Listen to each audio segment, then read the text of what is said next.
Super ఉందా? Blockbuster. తలకే మాత్రము పోయి ఒడుకులు అయిపోతుంది. ఆ సినిమా చూస్తే నేను తలకే పడుకునే వీడియోలు చూస్తావా? నా వీడియోలు చూపిలే. సినిమా మాత్రము 2000 కోట్లు దాటిపోతే నేను గుండు కొట్టుకుని తిరుగుతా హైదరాబాద్ మొత్తం. నిజం నిజం. ఆ రేంజ్ కాదు. నువ్వు ఒక్కసారి సినిమా చూస్తే నువ్వే చెప్తావు. నా ప్రెస్ మీడియా మీద నువ్వే చెప్తావు. అట్లుంది.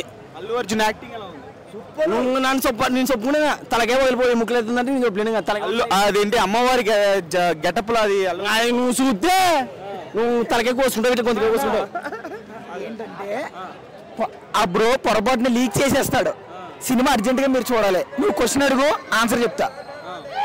ఓవరాల్ గా 3 గంటల 20 నిమిషాలు సినిమా కదా, ఎక్కడ బోర్ కొట్టలేదా? నెవర్. ఒక్క పాయింట్లో కూడా బోర్ కొట్టలేదు. స్టార్టింగ్ నుంచి ఎండింగ్ దాకా ఎగ్జాజరేషన్ ఏం లేదు. నేను ప్రభాస్ ఫ్యాన్నే. దిల్సుఖ్ నగర్ నుంచి వచ్చా. వీళ్ళ థియేటర్లో వీళ్ళు బాగా అరుస్తున్నారని వెళ్ళి పక్కన కూర్చున్నా, మళ్ళీ టికెట్ కొనుక్కున్నా. చాలా నచ్చింది సినిమా నిజంగా. చాలా బాగుంది అసలు. యాక్చువల్గా సెకండ్ హాఫ్లో ఒక ఫైట్ ఉంది. సుకుమార్ వేరే ప్లానెట్ నుంచి వచ్చి ఈ కొరియోగ్రాఫ్ చేయడం అనిపించింది. ఫైట్ అసలు నువ్వు స్కోప్ లేదు. నెక్స్ట్ ఇది జరుగుతుంది, ఎలా ఫైట్ చేస్తాడు అన్న స్కోప్ లేదు. చూసి మైండ్ బ్లాక్ అవుద్ది. తలకాయలు పిచ్చిలు వడకలు. నిజం. నువ్వు చూస్తే నువ్వు ఒకసారి చూసిరా. మీ మీడియా అది జాన్వీ నాయ్ అది యాది బ్రో జాన్వీ మీడియా.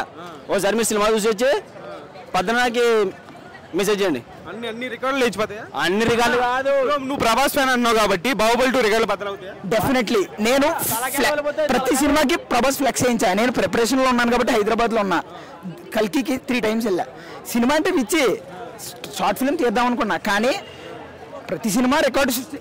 ఇదంతా కాదు, బాహుబలి 2 రికార్డులు బద్దలవుతా. 2000 క్రోర్స్ డెఫినెట్లీ వరల్డ్ వైడ్. ఎందుకంటే ఒక సినిమా బాగుంటే డెఫినెట్గా అది రికార్డ్ సృష్టిస్తుంది. బాహుబలి కొట్టాలని కోరుకుంటున్నాను. నెక్స్ట్ ప్రభాస్ సినిమా వచ్చి ఇది కొట్టాలి. Thank you.